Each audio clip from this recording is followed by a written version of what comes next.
You're listening to Neurodivergent Mates.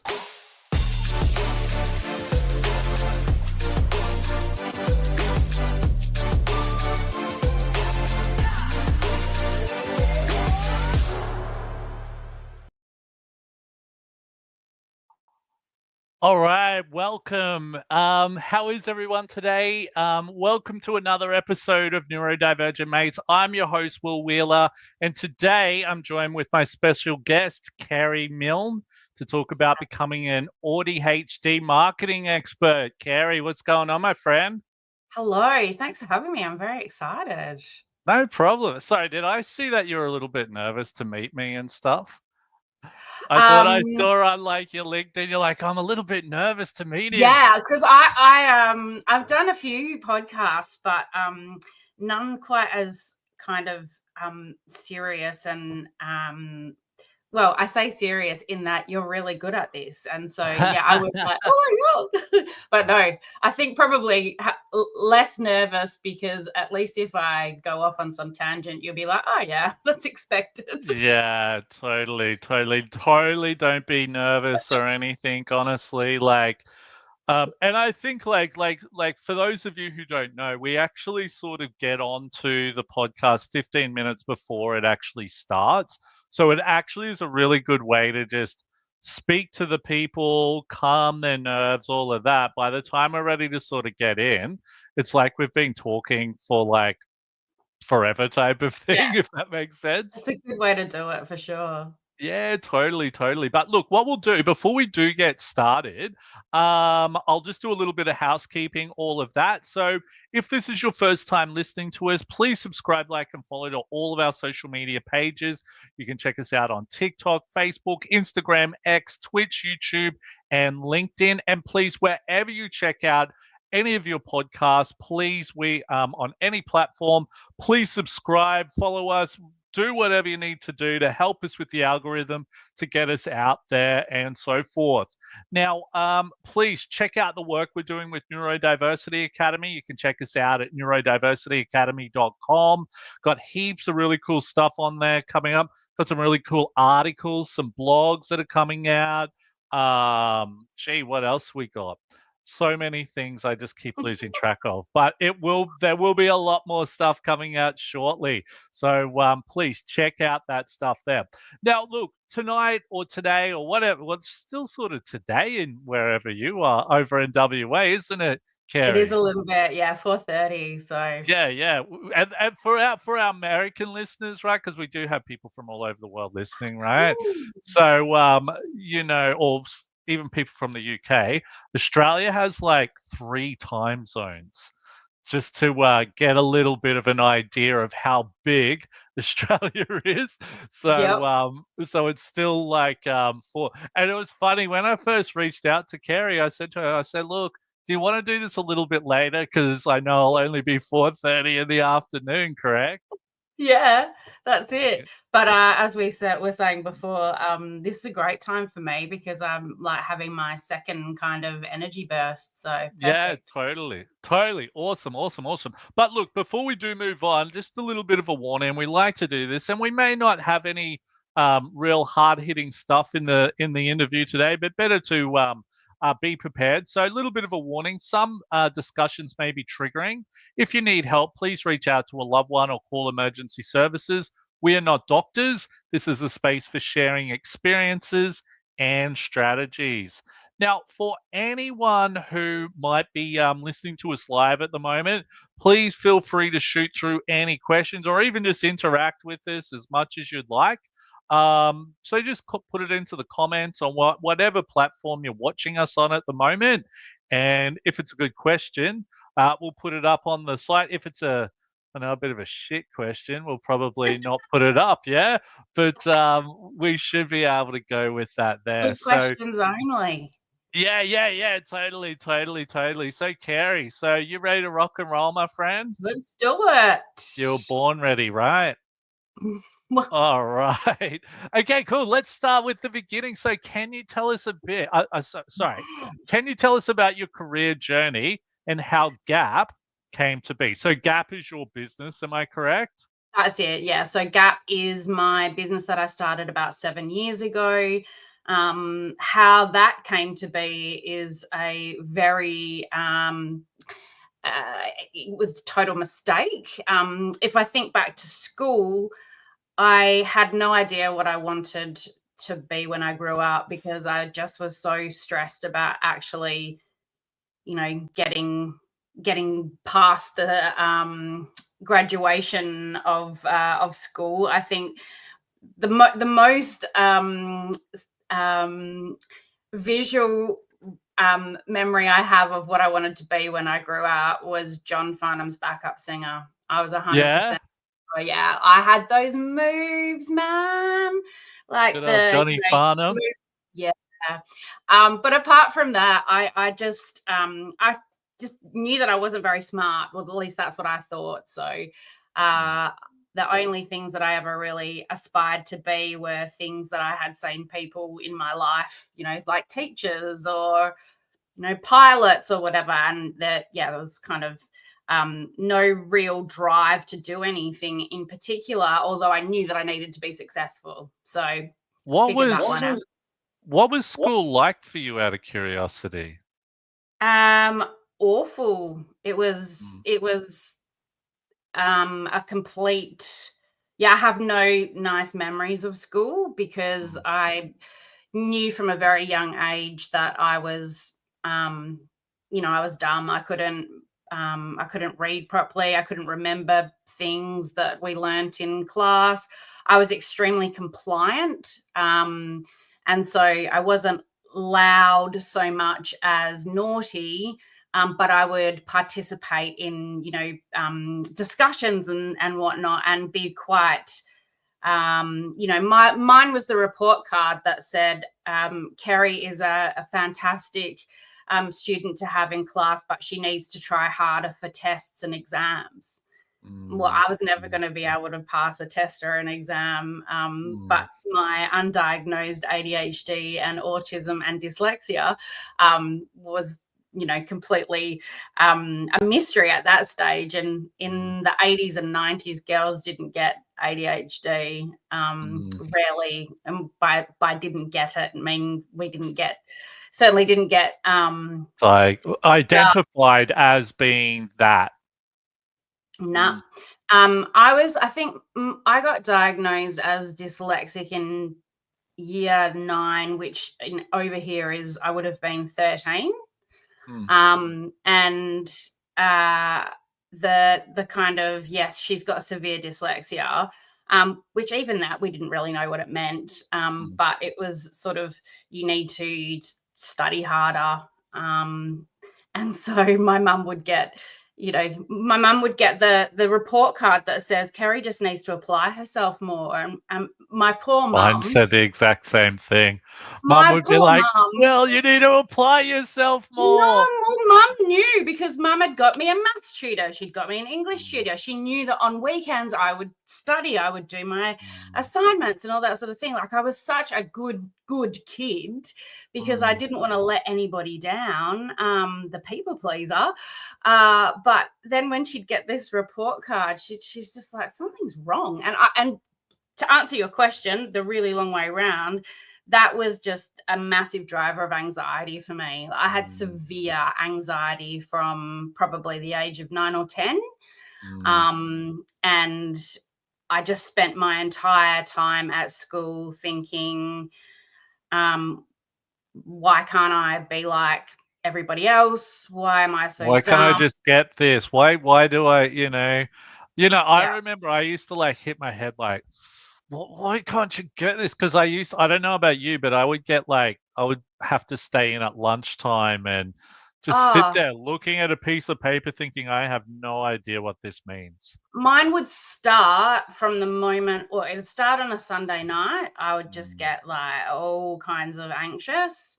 And then every morning from when we would leave home to when mum would drop us at the bus stop, which was like, 8 minutes or something drive, I would just be crying every single morning. And I think I say to my mum frequently, you poor thing. I knew that, you had to then go and work, you know, and like you're dropping this kid off that's been crying, and she said, oh, it was heartbreaking. And she said, but what was worse was when you thought that you were trying to hide, when you got a bit older, you thought that you were trying to hide the fact that you were crying because you didn't want to upset me. And I was like, oh, I remember that.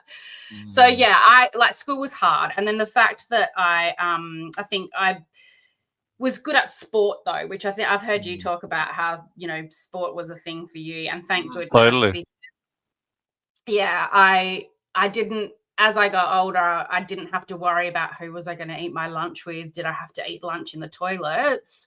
Because I could go and find some, like there would be something on at lunchtime that was sport related. And then I found myself coaching younger kids. So coaching younger kids in netball or basketball or volleyball, swimming, whatever it might be. And I think that is where I started to enjoy school more, because there was something that was giving me a bit of Can I you. bit of drive and all of that. Can I just say that this is a big thing that I sort of picked up with sport when I was younger. Now, I used to play volleyball not long ago. I just can't find a good volleyball place to play down here in Sydney, but that's a whole nother story. But the thing that I found, especially with sport when I was like a teen, or in primary school and a teenager, all of that, was it was sort of weird because in school, like and when I mean in school, like maths and English and subjects like that, I was really struggling. I felt really, really dumb, all of those types of things. But then when I'd get onto the sports field, I was unstoppable and I didn't feel dumb then. Do you know what I mean? And in my head, I would often think to myself, I don't know, it was a weird feeling because I'm like, I don't feel dumb. Especially when I would be like scoring like heaps of points or hitting home runs or whatever that was, and like running rings around other people. And it was a weird feeling because it's like you're made to feel dumb, but here it's like I'm not, it's like I'm the smart person in the classroom. Well, you If that makes were. sense. 100% makes sense. And I think, when you and I have chatted before, it's like, I became a coach of younger kids, and then I was fairly good at sort of netball and volleyball, and that meant that I went on to represent the state, and on my weekend club, I was a captain. And so there's these sort of leadership threads that were coming through that I'd never really realized until later in life.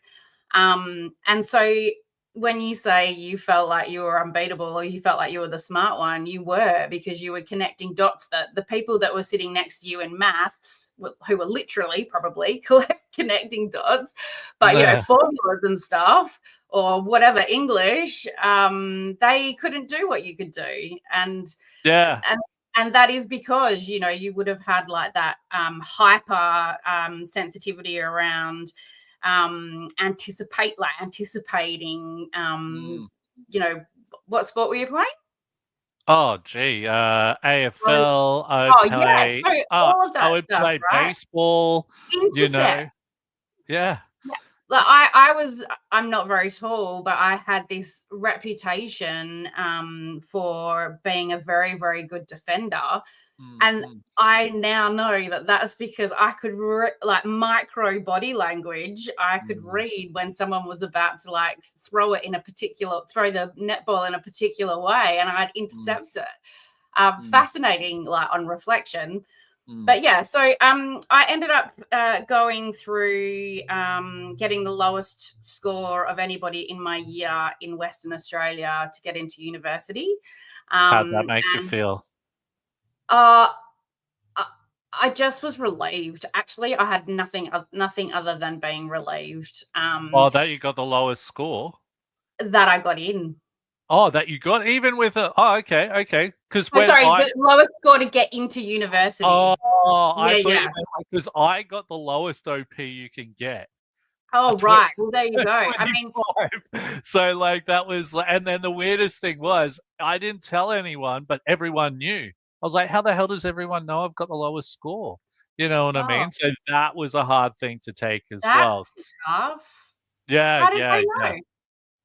I have no idea. I don't know if certain people in the school let people Right. know and then it's gotten out and I have no Yeah, idea, but that's that knocked me for a nasty. long time. That knocked me That's for a long time. nasty. Yeah. But you know I what? You know what's funny? I actually found my certificate, and it says OP25 00000 for all of my like classes, all of that. Wow. And I think once like the business takes off and all of that, I'm gonna get that framed and put on the wall. Do you know Ah, what I mean? it's the best feeling. It I is came pretty across cool. mine last year, my high school reports, and there was Mm, this one teacher in particular that just had like was not interested in mm, me. I think in her mind, I was a bad reflection of her. mm, Like everybody else in it was chemistry and physics as well. I think I don't even know mm, how I got into the class, but she would have my mum on the phone or down at the school like once every couple of weeks, just saying Kerry needs to study, like she needs to keep up. mm, And mum would be, she's got a tutor. I know that she's doing the work. And mm. this teacher just had no interest, no empathy, no level of kind of, is there a different way that we could, do this? But that was the entire school system, and I think to a degree probably is still. Yeah, Here's the box, and if you don't fit into it neatly, we'll just shove you in there, and you can figure it out while you're there.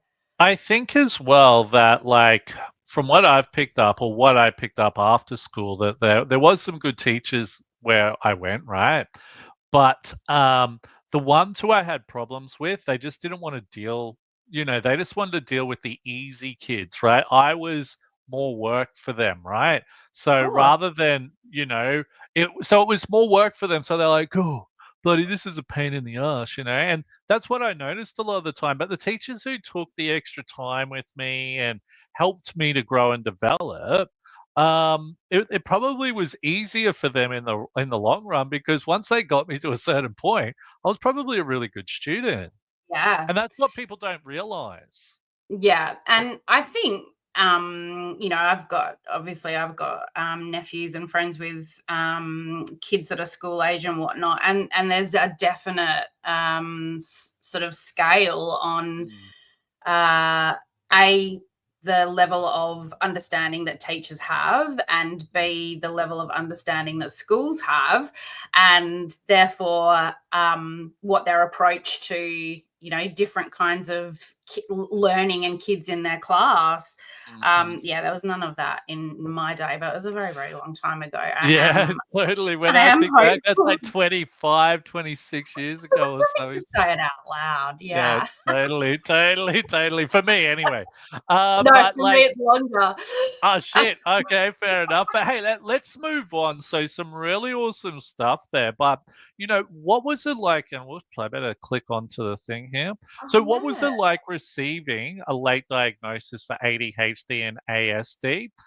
How did that change how you saw your past experience? Now, I know for myself, I was diagnosed with ADHD only I think 5 years ago now. Or dyslexia was, like, the big thing back in, like, when I was a kid, but, yeah, Yeah. had no idea until, like, 5 years ago. What was that like for you? Um, it was firstly, it was this massive revelation, and like someone had handed me the manual that I'd never been given for my life, and I'd actually just been trying to use the manual that every neurotypical had been handed, and Mm, I mm, couldn't work out why it wasn't working because I was mm, trying so damn hard all the time. mm, So from that perspective, it was so liberating in a way, because I was just like, oh my god, it's not me. I'm not dumb. mm, I'm not mm, hard work.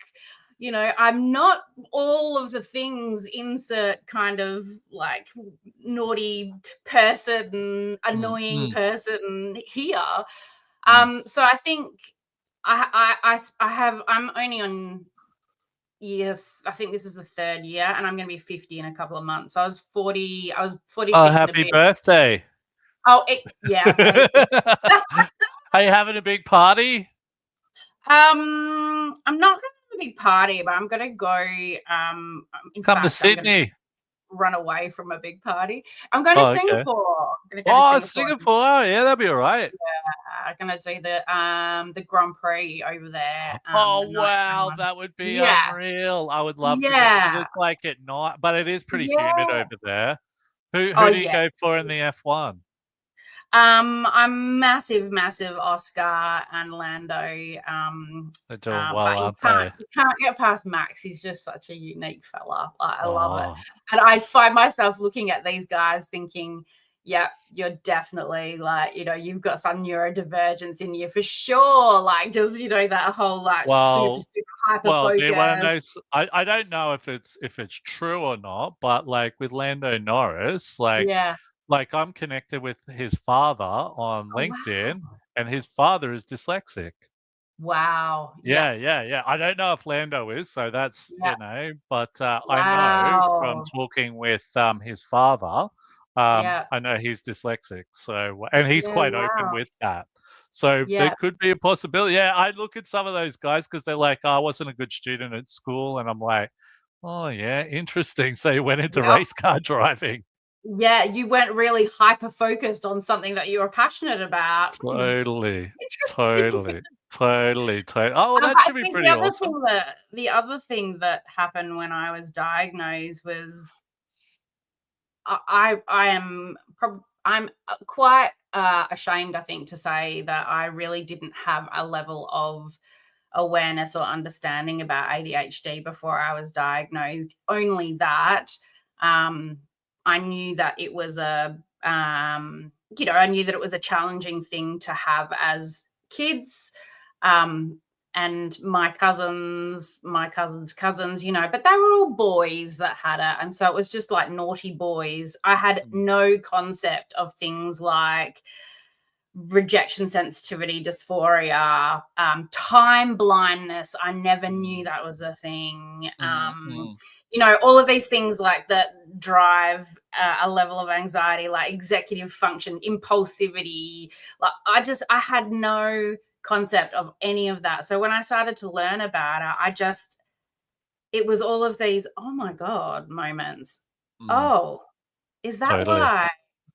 And so there's a level of sadness, I think, as well, like grief that came with the realization that I had spent most of my life just trying to fit in and be compliant and successful, and never really felt like myself, like never really knew who I was, because I always felt like I was trying to like, you know, I'd marked someone as being a role model who I needed to be like, and it's like, be like that person. And so, you know, enter the world of masking and mirroring, where we're really good at, you know, there's that meme that says, oh my God, I feel like I've known you forever. It's like, yes, that's because I'm completely mirroring and like masking and mirroring your personality. And so, yeah, do you know what I sort of found? Like, when I look back before I was diagnosed, is that I would put myself in certain situations where it wasn't really good for me. So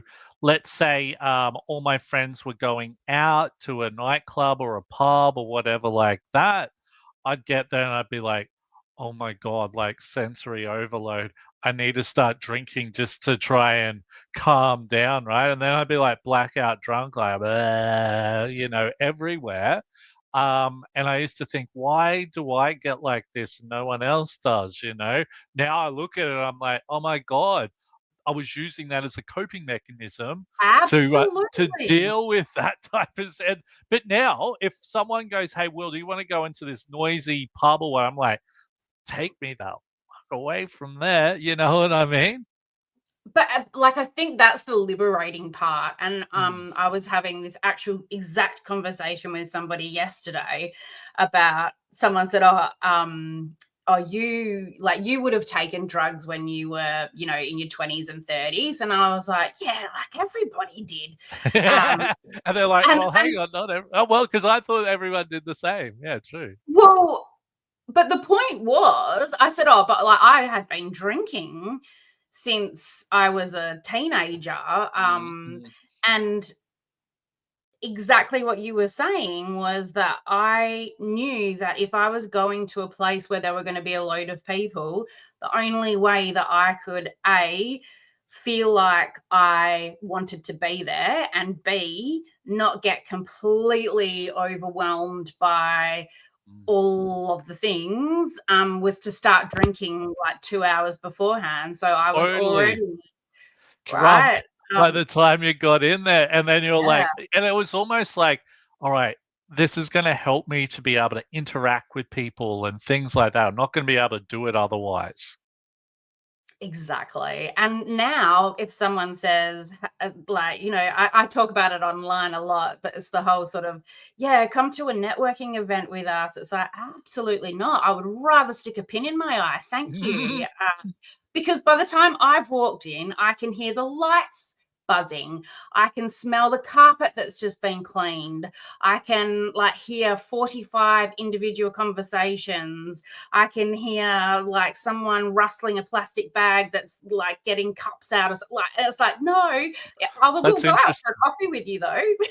That's interesting. That is interesting because for me, I love networking events, but I do like to have like not get wasted at a networking event because it's not really doesn't Yeah. look really good, but having a few drinks just to calm the nerves a little bit because and plus I don't like going to a networking event if I don't know certain people there. Because at least Yeah. if I know certain people, I can be like, "Oh, hey, there's Kerry. Hey, what's going Yeah. on? Blah blah blah. Hey, what's going on? Hey, blah Yeah. blah blah blah," and then build off from there, type of Yeah. thing. But yeah, that's interesting from your perspective because you've got like different sensories that Yeah, are and I interesting can't there. concentrate. Like, I actually really do love getting to know people, and I love hearing people's story, but in that kind of environment, I can't concentrate. So I I do miss. know what you mean about like hearing all the different conversations, and it's like you have to go, "What'd you say, man? Hey, Right. what?" You know what I mean? But yeah, Mm. now that's interesting. That's interesting. Hey, so out of curiosity, so hang on, what do we hang on, what do we have? Okay, so moving on from that one, how has being neurodivergent shaped the way you approach strategy, creativity, and marketing? Well, I think if you'd have asked me this question without the neurodivergent piece a few years ago, like, why am I so good at it? I would purely have thought that it was because I was so I'm always really well prepared. Like, I will always do the research. I'll always, look for the threads and their insight. I'll go into the data. And so all of that is true, but the neurodivergent aspect of that is what makes me able to do that, which is, pattern recognition, hyper focus. The idea that, like, I used to think that the word creativity meant like artistic, like drawing. Mm. Um, but this concept that creativity is actually just about problem solving in a way that is different, like Totally. it's a Yeah, new way totally. of solving the problem, right? Mm. And the reason I can do that is because I have this amazing ability to see parts of a problem that are connected in some way that no one else would really make sense of. Mm. And from that, it's definitely, it gives me an edge because I can do it really quickly. If someone comes to me and says, "Oh, we need to send some emails. We're like low on leads." Try saying that fast. Low Mm. on leads.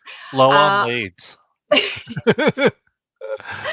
um, And I'd go, I'm okay, cool. What ask a few clarifying questions. Like what are you saying in your sales, and what have you got out in the market already? And what becomes very apparent is they don't need marketing or email to start with. They need to clarify what it is that they're like, what problem they're solving. So Mm, I think the neurodivergent aspects of what I do is just it allows me to remember what I've seen before and apply it to different businesses and different scenarios.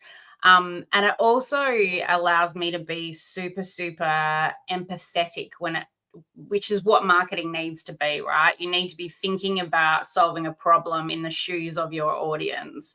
mm. And so nothing says empathy like a neurodivergent empath. So we're Yeah. very good at like identifying exactly what is the insight here. And then how can you put that into some kind of strategy that says you will are uniquely qualified or uniquely positioned to solve a problem for that client. Mm, mm. Yeah, And no, awesome. the sales aspect, I think, I nearly failed school, but then I realized I was really good at selling when I started to sell shoes. And it's like, how did I know how to do that? Because I was reading, again, I was like reading people, listening to what they were saying. Oh, I really like chalk heels with a, leather upper and a whatever for winter. And I realized that if I could give them 3 versions of something that met their criteria, they would feel so like they just feel so validated and like valued, Mm. and often by 2 pairs instead of 1, and that was just the best thing ever.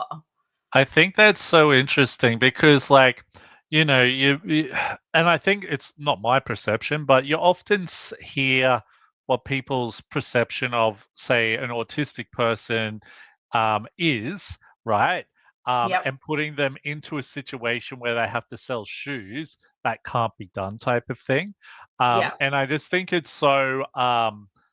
You couldn't what's the word I'm looking for? You can't judge a book by its cover yeah, type of thing. yeah, Type if I'm pretty sure that was what I'm looking for because, yeah, like, it is, yeah, everyone has their every neurodivergent person brings their own unique strengths, um, and weaknesses, of course, but, it's interesting how it all can flow into each other. Now, a yeah, reason why I share that, I was speaking to a mother of a neurodivergent child a few months ago now, and she's talking about how his son will never get a proper job. He'll never be out. He'll ever do is just pack boxes in a warehouse. All of this, and I'm thinking, geez, man, this kid hasn't got it. His mum's not really behind him. But then she's yeah. talking about how he's brilliant at what do you call it? Debating, brilliant at debating. He's like head of the debating club and all of this. I'm like, what? That is like an incredible skill to have. Negotiation. Totally, totally. That could make you millions of dollars. And like this is the thing, I think, like, Yeah, why aren't people looking at, I think what's happening, especially if we're going back to school and thinking about stuff like that, people are looking at what we're getting on paper rather than looking at the life skills and going, damn, man, you should actually look at this. Have you thought about maybe doing this? Because this would flow in really well with your yeah, debating stuff. for sure. And I think it is. I get really sort of frustrated when I hear conversations like that, and that they're still happening to that degree today. And I know that they are, but I think you know there's so many layers to that, and peel back the what the parents want the child to be, sort of thing, and Mm. that's a whole level of thinking and expertise I don't have, albeit I've got Like, lots of opinions. But can yeah, can I say on that, right? It probably comes from the school itself, because when I yeah, was in school, right, my parents were told from the school, Will's never going to be able to do this. He's never going to be able to do that. Now, everything that I was told I'd never achieve, I'm probably achieving that plus more now. Do you For know sure. what I mean? I know So, exactly what you mean. and Mum says that in year 12, I got glandular fever and I was off school for 10 weeks or something. I was really sick. And it was like the school were like, oh, this is maybe a good idea, a good opportunity to tell her mum that she needs to repeat. And mum said, you know, I knew what your thoughts on that would be, as in my thoughts. And she said, I just said to them, oh, I'll mention it to Kerry, and if she wants to do that, then. But I think she'll find a way to you know, catch up. But in a world where, you know, your parents really do rely on the school to be experts, how can we expect how can we expect parents to not believe what the school is saying? Exactly. Yeah. No, you're dead right. You're dead right. I think that that's what I've picked up, from, seeing what my experience was like and Yeah. then how I've turned out and everything. And it's sort of Yeah. like, and in a way, like that parent sharing that about her son, she's not wrong, right? But well, she sort of is. But what I'm sort of getting at is that's what she's been told. Do you Yeah. know what I mean? And I know with Yeah. Neurodiversity Academy, this is why we're doing, and I'm doing a bit of a plug here, Good. our webinar events, all of that, to try and help parents to go, hey, this is what's happened to us. These are some other pathways you can take if you've got these issues happening and so forth there.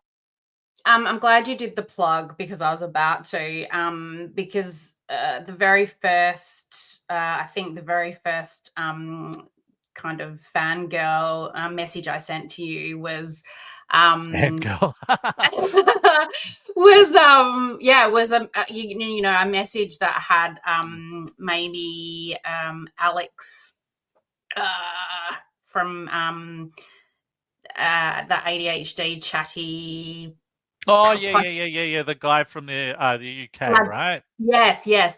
And he was talking about, he was actually talking about how neurodivergent kids in schools it's actually just trauma building. That's all that's happening, is we're just building trauma for kids, for all the reasons that you and I sit here today to say, oh, I was told I was dumb, I was never going to amount to anything.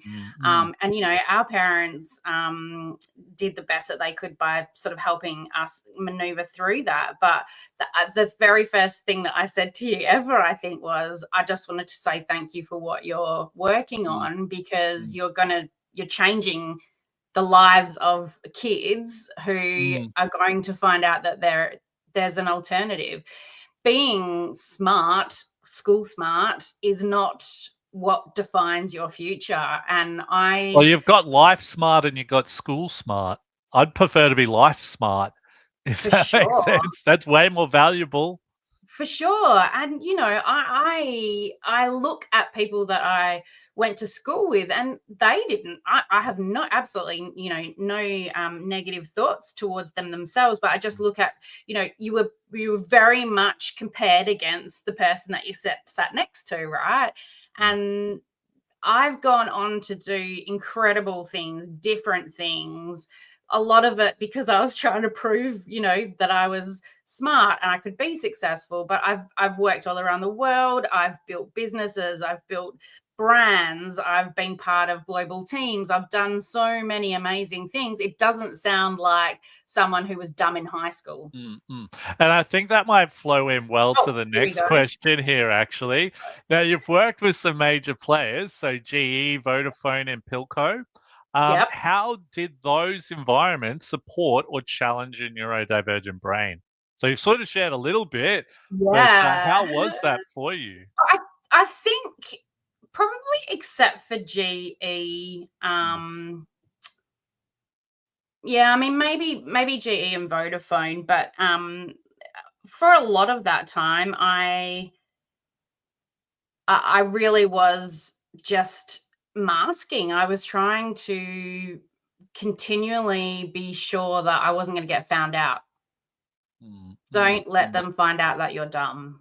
mm, mm, mm. But I was really good at what I did, right? So one of the reasons I was really good, and this is probably more relevant to your previous question, but my brain works almost in components.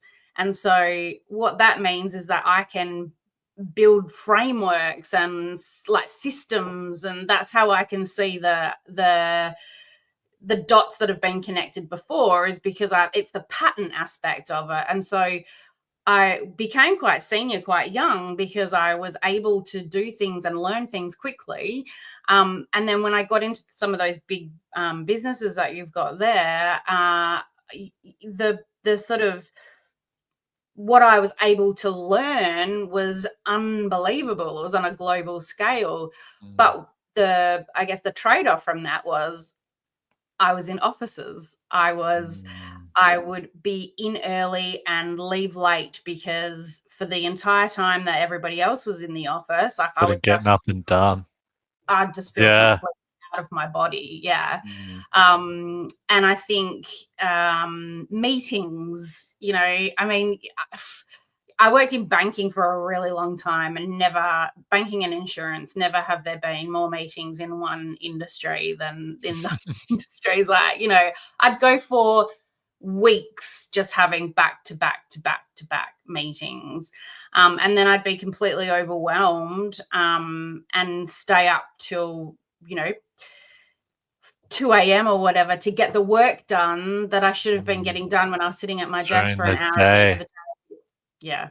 So Yeah, crazy. You said you were overseas for a while, yeah?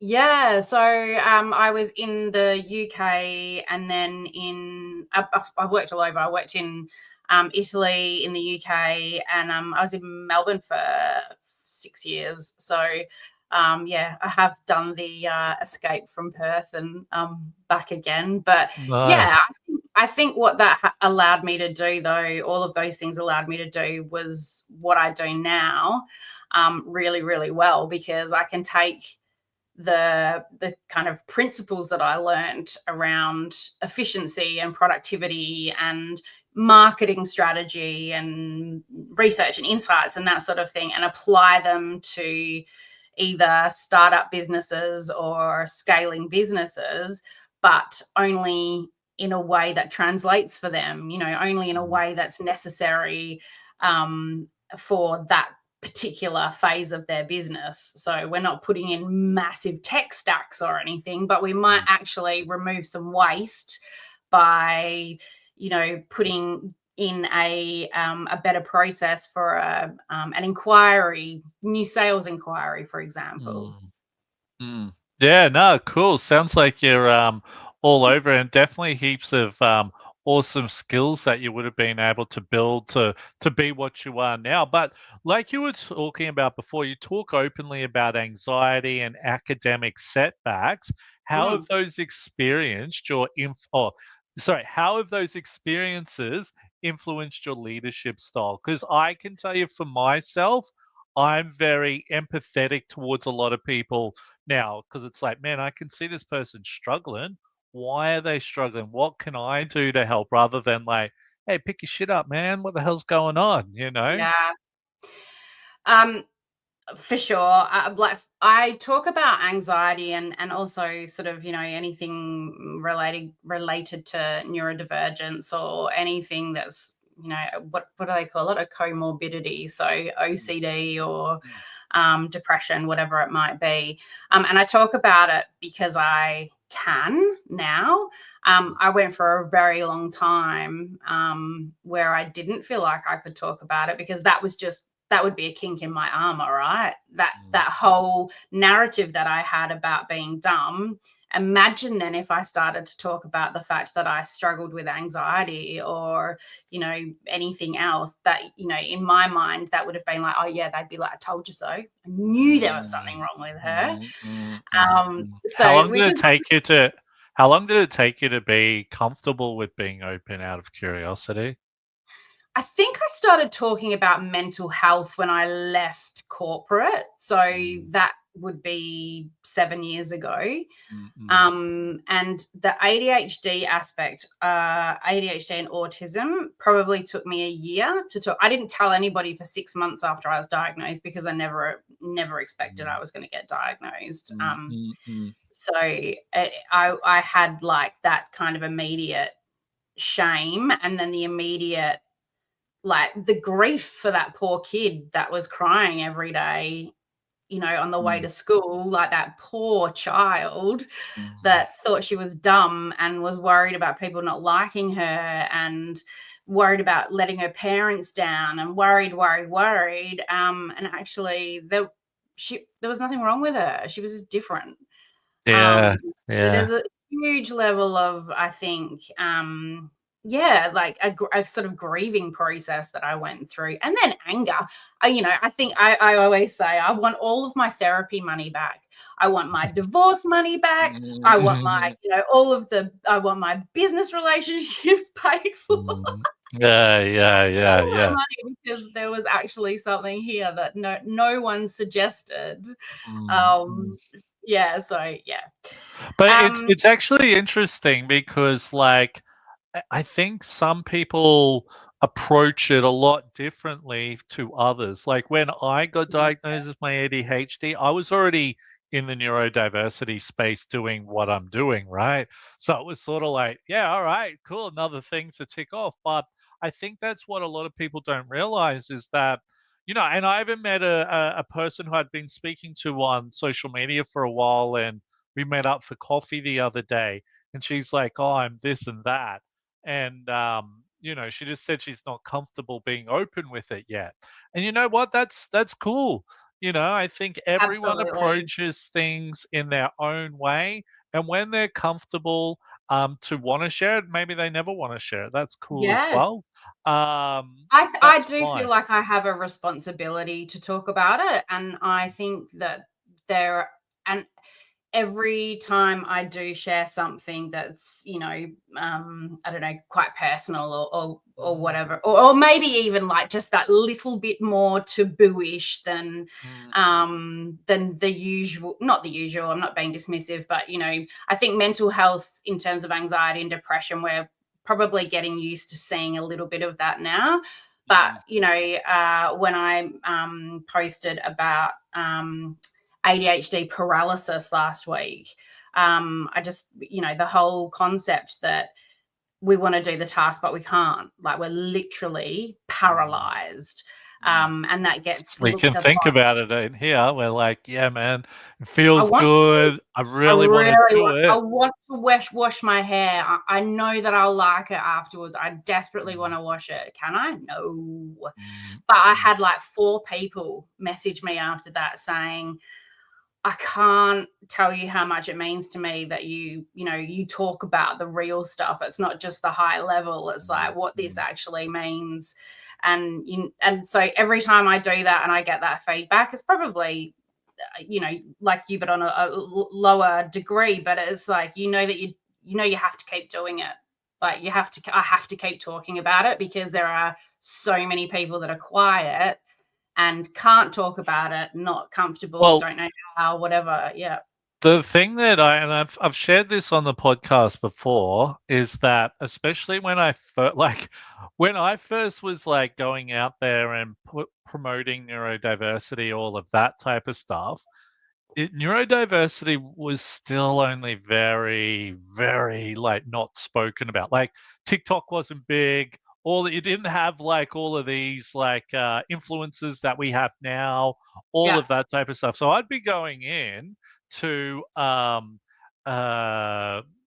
D&I events and being going, oh, I'm this and that, and the looks I'd get from people, it was like crushing, right?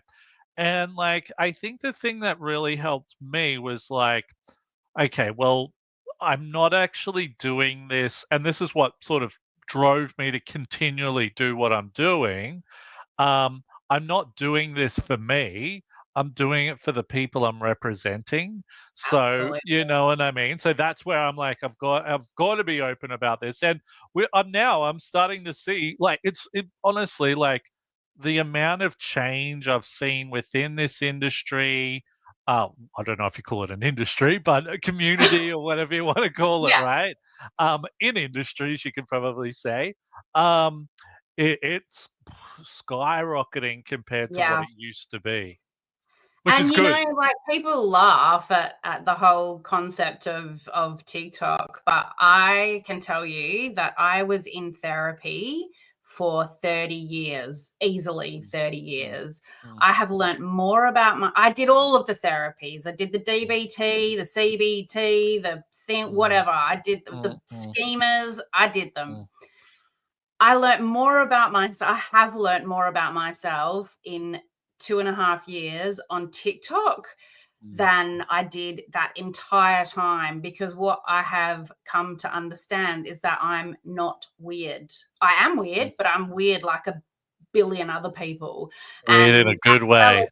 that validation is like, I don't have to try and fit in anymore. Like, and when the whole thing around oh, I'd wear a white jumper or a new shirt, a new clean shirt or whatever, and I'd always spill my black coffee on it, and I'd get completely mocked, in one of my old workplaces. They'd be like, "Oh, how long before she spills her coffee?" And I was like, "Ha ha." And then you come across the TikTok video, and it's like, "Yeah, we Mm, have spatial awareness issues. We're not, mm, we don't actually realize how far or close things are."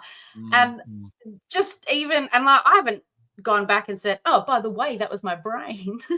But it's like, "Oh, that's pretty okay. Well, that's amazing that other Makes people do sense, that yeah. all the time." Yeah. So, Yeah, it you was know, actually interesting when I was growing up because, like, my brother's neurodivergent as well, but him and I were completely different.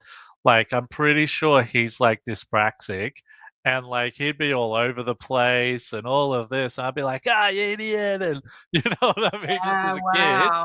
But, like, now I look at it, I'm like, "Ah, that's what that is," or you Yeah, know what I mean? I right. can notice because 'cause we're just completely different. Yeah, it's fascinating, isn't it? And even just like girls versus boys, the internalizing that girls would do to um they was completely struggling, but you didn't want to say, "Hey, I'm struggling," because you just had to be good, like just do the thing, like Well, just it was just do it. it it's actually interesting when I speak to a lot of my, female neurodivergent friends and, talk to it's really interesting that neurodivergent people were very open about anything. Like, some of the conversations that, if I was to have with, like, at Oh, a for sure. normal workplace or something, I'd probably be ousted, you know what I Yeah, mean? Stuff like that. But it's been interesting when speaking to especially females on certain topics as well and going, oh, as a male, this is, and some of them have been like, oh, yeah, yeah, like this is how I feel. And that I'm like, oh my God, I would never have picked that, you know? yeah. But Well, yeah, the it is quite interesting. But I don't think of it as like weird. I think to myself, "Shit, I'm weird," but then I speak to these same people, I'm like, "Oh, shit, we're just the same." yeah, I'm having a phase of leaning into the whole weird thing. I don't Mm. know why. Maybe I've picked up on other people talking Well, about it it's or something, normal, but it's really.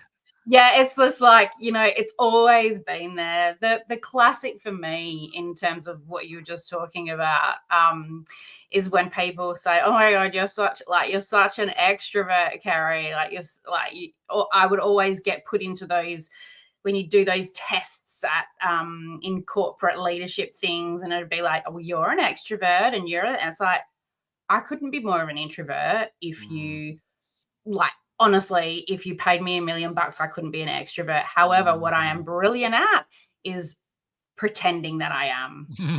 And Yeah. that's a coping mechanism. It's a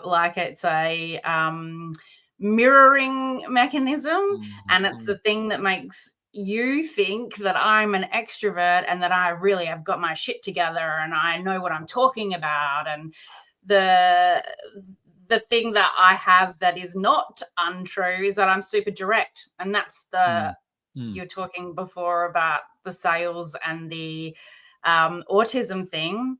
one of the reasons that people with autism do really, really well in sales is because they can't fake it. Yeah, exactly. So the people who they're dealing with are probably like, oh man, this person's pretty open. They can't lie. They can't sell something that they don't believe in.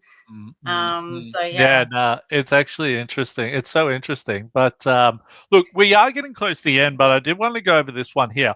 What advice do you have for neurodivergent people or aspiring entrepreneurs who feel like they don't fit in the traditional mold? And that's pretty funny how we're just talking about that. It's flowing really well today. What's going on? Good. Yeah, I bet you it said always that. flows really well. What am I I was about saying? to say, it's because it's you, right? Like, you make people Tough. very It's a comfortable. team effort. Yeah. Look, this is, if I was going to go off on a tangent, this would definitely be one of them. The big piece of advice for young people is just realize that you don't have to be like somebody else. Like, if you are struggling, you're not broken. You don't have a glitch in the system. You don't have a bug in your kind of in your sort of DNA. But continue to be curious and just work out what it is that you love. Like, I wouldn't have been able to tell you what I loved when I was 17, except for sport and probably drinking and dancing, right? But on reflection, what I probably realized that I loved was solving problems. I loved making things. I loved seeing someone's face when you give them a solution to a problem that they haven't been able to figure out themselves. So that's like, don't try and fit into the system or the mold, because the mold is bullshit. Sorry, I don't know if I said No, it's all right. Can I just say something on that? A big thing that I've found is definitely trying to find your is it your crowd? Is that the like trying to find your own tribe. like Yeah. tribe. Yeah. Because like the biggest thing I found was for a very long time, I used to wear suits, have a shaved head, clean shaven, all of that. And I was trying to be someone I wasn't. So I was attracting the wrong audience and I was finding it really difficult to connect with these people. Like you were saying before, like being extroverted and people probably thinking, oh, this guy's really extroverted here. I just couldn't do it. Right. And then over Yeah. the pandemic, I was like, stuff this. I'm going to grow my hair out long because I like having longer hair. I want like, a bit of a beard. I just want to dress casually so I feel comfortable, Yeah. all of that. And then that's when everything started to change, started to attract the right people. And that's where, like, especially Neurodiversity Academy really started to take off.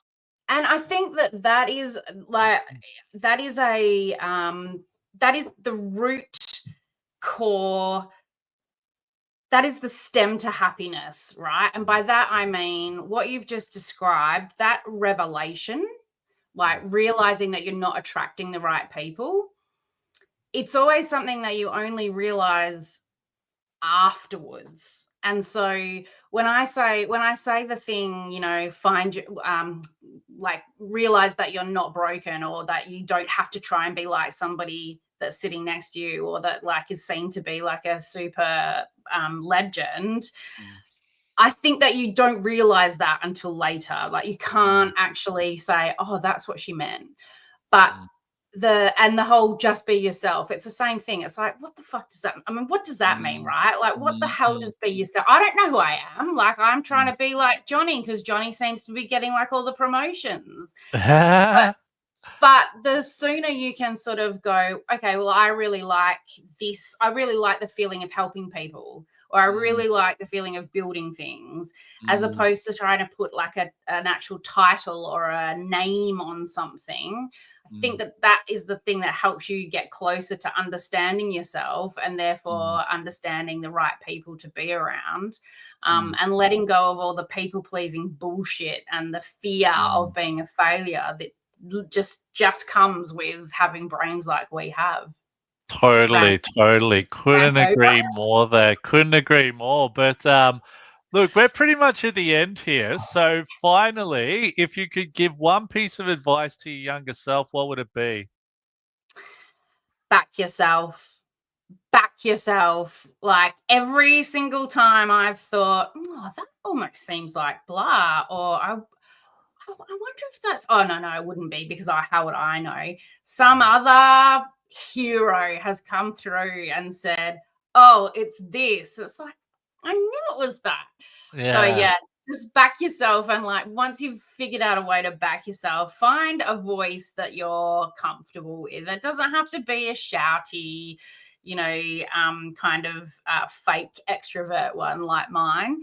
But borrow someone else's if you have to until you find your own, but back yourself, because we have this amazing ability to read situations, read people, connect dots, and it is a wonderful, wonderful thing from a business perspective, but also from just knowing how you want to, make your way through life.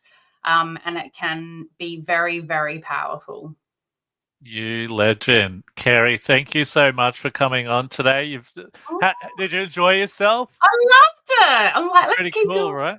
Yeah, we Yeah. could go, but I don't know how our guests would probably might need to go now, because sometimes we have people listening from overseas who are on the train to work and stuff like that. Oh, So they could be at work by now. But Carrie, look, thank you so much for coming on. If people thank want to you. connect with you, where can they find you? LinkedIn, I'm there. You can't miss me. The annoying LinkedIn. post a couple of days. Yeah. Or yeah, Gap website. Yeah, I'm around. Kerry Milne. Yeah. You can Cool, find cool. me on wherever. Wherever. Hang on, we've got someone I think has come through with a question before we leave. How does Woo! one find their identity so they can begin attracting the right people? I'd love to answer that, but we're actually a bit pushed for time. But Elizabeth, thank you so much for sharing that. But maybe Kerry can go on I'll to jump on LinkedIn. and yeah, Yeah, go on to and answer that afterwards type of thing. I But look, will. Kerry, thank you so much for being on Thank today. you, It's Will. been a Thanks for pleasure. having me. No problem. You're a rock star, right? And look, for all of our listeners as well, if you haven't already done so, please subscribe, like, and follow to all of our social media platforms. My name's Will Wheeler. This is Neurodivergent Mates. Till next time.